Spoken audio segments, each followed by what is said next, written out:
আসসালামু আলাইকুম। কি অবস্থা সবার? ইতিমধ্যে আপনারা সবাই বুঝে গিয়েছেন আজকের ব্লগটা খুব বেশি স্পেশাল। আচ্ছা, শুরুতেই বলি, ওয়াদিয়াতের বার্থডের এই ব্ল্যাক থিমটা কিন্তু করার কোনো ইচ্ছেই আমার ছিল না। আমার ইচ্ছা ছিল, যেহেতু ওর বয়স কম, মাত্র ১ বছর, সব কিছু একটু পিঙ্ক পিঙ্ক থাকবে, বেলুনগুলো একটু পিঙ্ক থাকবে। এই ১ বছর বয়সে কালো বেলুন কার বা ভালো লাগবে বলেন? কিন্তু আমি কোনোভাবেই এর পিঙ্ক কালারের জামা চুজ করতে পারছিলাম না। যে জামাগুলোই চয়েস হচ্ছে ওগুলো হচ্ছে রেড অথবা ব্ল্যাক। ১৫টা দিন আমি এই জামা দেখতে দেখতে প্রায় বার্থডের ২ দিন আগে এই ব্ল্যাক জামাটাই আমি চুজ করি। সো জামার সাথে ম্যাচ করে বার্থডের থিমটা আমার ব্ল্যাক রাখতে হয়েছে। যাই হোক, কেকটা দিতে বলেছিলাম পিঙ্ক অথবা পিচ, দিয়ে দিল অরেঞ্জ। ওখানেও প্রবলেম করেছে। ডেকোরেশনের সব জিনিস আমি প্র্যাকটিক্যাল গিয়ে মার্কেট থেকে কিনেছি। ড্রেস এবং কেক আমি অনলাইনে কিনেছি। এই ক্লিপটা হচ্ছে বিকালের দিকে। ওয়াসিকা আর ধৈর্য ধরতে পারছিল না কখন সে বেলুন ফুলাবে। ওয়াদিয়াতের চেয়ে ওয়াসিকা এবার বেশি এক্সাইটেড।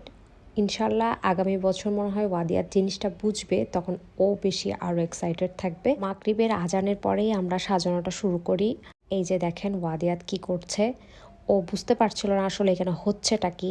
তো যা সাজিয়েছি আমরাই সাজিয়েছি। হচ্ছে তার ফাইনাল লুক। কেমন হয়েছে সবাই কমেন্ট করে প্লিজ জানাবেন।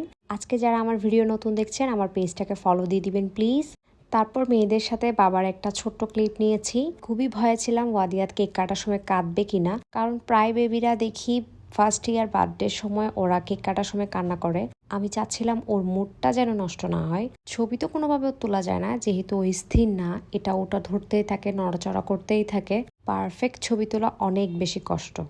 বার্থডেতে কেউ ছিল না, শুধু আমরাই। আর রাতে আমরা বিরিয়ানি রান্না করেছিলাম, ওগুলো খেয়েছি। লাস্ট ক্লিপটা খুবই স্পেশাল। ওয়াদিয়াত কিন্তু এখন মাকে শক্ত করে জড়িয়ে ধরতে পারে, মাশাল্লাহ।